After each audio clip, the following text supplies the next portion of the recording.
আসসালামু আলাইকুম। আমার প্রিয় দেশবাসী, বন্ধু শরীর, স্নেহভাজন, অত্যন্ত দুঃখ ভারাক্রান্ত হৃদয়ে আবার হাজির হলাম আপনাদের সামনে। এই মাত্র 2-3 সপ্তাহ হয়নি যে বিশাল দুর্যোগের ভিতর দিয়ে আমরা উৎকণ্ঠা, শঙ্কা, ভয়ের ভিতর দিয়ে কাটালাম। যাই হোক, আস্তে আস্তে স্থিতিশীলতা ফিরে আসতেছিল, জনমনে শান্তি, স্বাভাবিক অবস্থা। এর ভিতর আবার নতুন দুর্যোগ। তো আপনারা জানেন, দেশের উত্তরাঞ্চল, পূর্বাঞ্চল, দক্ষিণ পূর্বাঞ্চল ভয়াবহ বন্যার আগ্রাসনে জনজীবন অতিষ্ঠ। তো সেই উপলক্ষে একটা ছড়া কবিতা নিয়ে আপনাদের সামনে হাজির হলাম, যার শিরোনাম প্রকৃতির সন্তান। অদম্য অজেয় তরুণ সমাজ, সমারে এগিয়ে যাওয়াই কাজ। দেখায় না কভু পৃষ্ঠ তার, অন্যায় সদা প্রতিবাদ মুখর। দেশের সংকটকালে অগ্রভাগে, পিছপা হয় না তো সর্বস্ব ত্যাগে। যুগে যুগে সকল দেশে তারা রেখেছে প্রমাণ ইতিহাসের ধারা।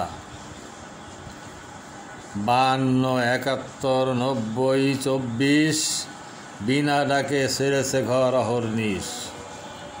নেমেছে পথে, ফেরেনি ঘরে, ছুটছে আবার দুর্গতদের দ্বারে। রত্নগর্ভা বাংলা প্রসব করে সূর্য সন্তানদের লাখো হাজারে। তুফান, নার্গিস, সিডর, বন্যা খরা, এই বদ্বীপে নিত্য সঙ্গী ওরা।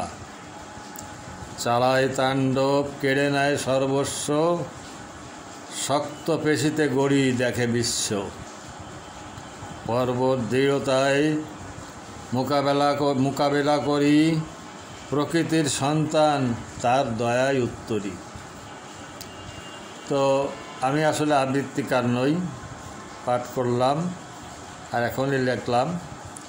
তা আমি আপনাদের বলবো যে আমাদের এই ছোট্ট ভূখণ্ডটি তো সারা বছরই দুর্যোগ লেগে থাকে এবং নিয়মিত প্রতি বছর ঝড়, তুফান, বন্যা, খরা, সুনামি, সিডর, নার্গিস বিভিন্ন নামে। তো যাই হোক, এর সঙ্গে আমরা অতি পরিচিত, তাই আবারও কেটে যাবে হয়তো। আল্লাহর দয়ায় আমরা আবার ঘুরে দাঁড়াতে পারবো। এ নিয়ে অনেক বিতর্ক হচ্ছে।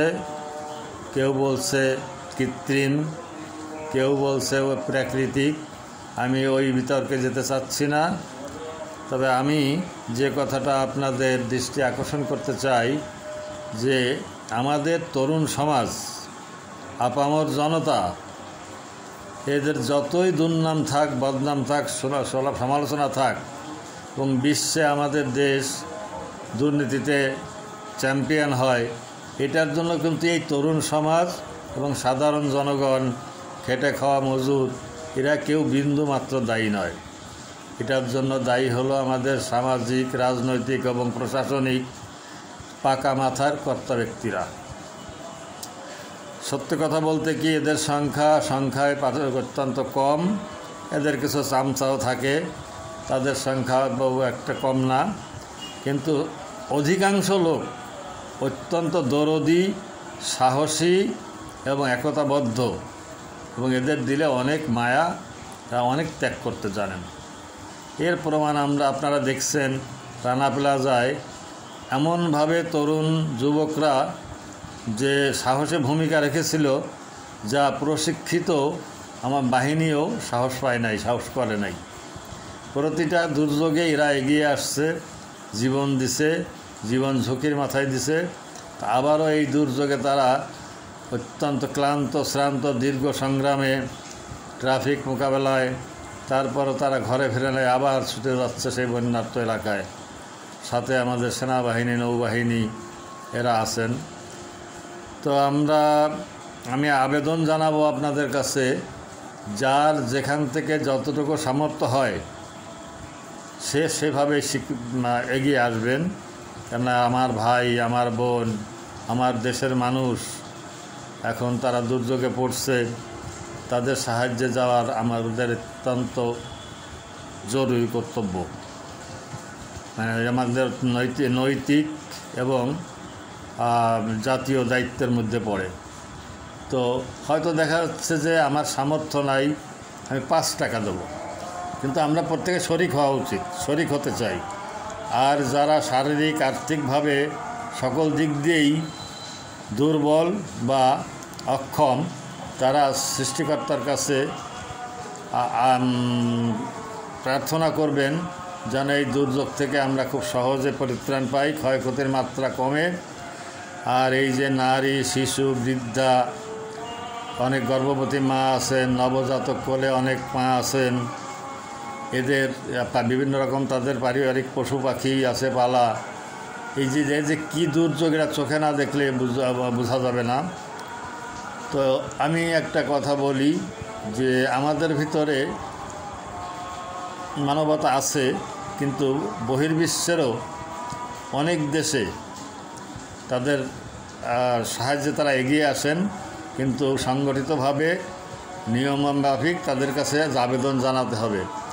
আমি যখন 91 সালে জার্মানিতে যাই, মিউনিক সিটিতে ছিলাম, তো ওখানে হোটেলে, কোনো একটা হোটেলে একটা কোকা-কোলা অথবা একটা পানি, 1 গ্লাস পানি খেতে গেলে, 1 গ্লাস পানি হোটেলে খেতে গেলে 5 মার্ক লাগতো। তখন ইউ হয় নাই, কাজে জার্মান মুদ্রার নাম ছিল মার্ক। 5 মার্ক মানে বাংলাদেশের তৎকালীন 150 টাকা। তো হঠাৎ করে হয়তো দেখা গেল যে ক্যাশে যিনি বসে আছেন বা দোকানের মালিক বা ম্যানেজার বা যেই হোক, জিজ্ঞাসা করতেন বাড়ি কোথায়। যখন বলতাম বাংলাদেশ, তখন পয়সা দিতে গেলেও নিতেন না। এই ফিল ভাষার ন্যাটুরালিস্ট ক্যাটাস্ট্রফি, মানে আমার ফিল ভাষার মানে অনেক পানি, অনেক পানির দেশ। পানি, জার্মান ভাষায় পানিকে ভাষার বলে, ফিল মানে অনেক, প্রচুর পানির দেশ, প্রাকৃতিক দুর্যোগের দেশ। তো আপনার পয়সা দেওয়া লাগবে না, শত সুপারিশ করেও দিতে পারিনি। এবং তার কারণ তারা 88-র বন্যায় আমাদের আগে যারা গেছিলেন, তারা রাস্তার মোড়ে মোড়ে এই ভিডিও দেখায়ে বায়োস্কোপের বা বড় পর্দায় কাপড়, টাকা পয়সা সাহায্য করে পাঠাইছিলেন, সেটা তাদের মনে আছে।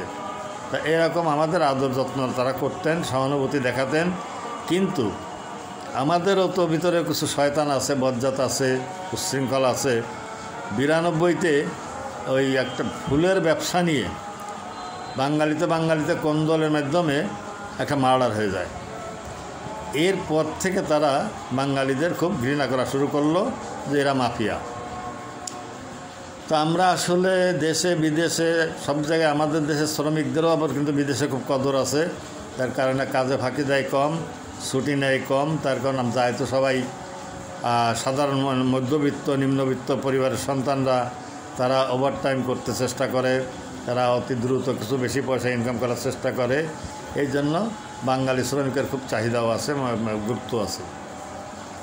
তো ওই ঘটনা ঘটার পর থেকে বাঙালিদের ওরা খুব বেশি একটা ভালো চোখে দেখতেন না, সবাই না। তো আমি আপনাদের কাছে আবেদন জানাবো যে প্রতিটা দুর্যোগেও যদি আমরা সম্মিলিতভাবে মোকাবেলা করি, তাহলে আল্লাহও আমাদের সাহায্য করবেন এবং আমরা খুব সহজে এর থেকে উত্তরণ হতে পারবো, যে মোকাবেলা করতে পারবো সফলভাবে। তো দেশি বিদেশি যতই ষড়যন্ত্র থাক না কেন, যতই শত্রুতা থাক না কেন, আমাদের কোনো ক্ষতি কেউ করতে পারবে না যদি আমরা একতাবদ্ধ থাকি। স্বয়ং আল্লাহ বলছেন, যে জাতি, গোত্র বা সমাজ তার নিজের ভাগ্য নিজে পরিবর্তন করতে চায় না, আমিও তাদের ভাগ্য পরিবর্তন করে দেই না। সুতরাং তাই তিনি দয়া করবেন, তবে আমাদের দয়ার যোগ্য হতে হবে, আমাদের নিজেদের চেষ্টা করতে হবে এবং আল্লাহর সাহায্য চাইতে হবে। অবশ্যই আমরা উত্তরণ হতে অতিক্রম করতে পারবো, সফল হব। আমরা এই দুর্যোগেরও সফল মোকাবেলা করতে পারবো এবং সমস্ত রকম শত্রুতা, ষড়যন্ত্র থেকে আমাদের দেশকে আমরা রক্ষা করতে পারবো, শান্তি শৃঙ্খলাময় একটা সুখী সমৃদ্ধ দেশ গড়তে পারবো। সবার মঙ্গল কামনা করে বন্য দুর্গতদের জন্য আল্লাহর সাহায্য কামনা করে শেষ করছি।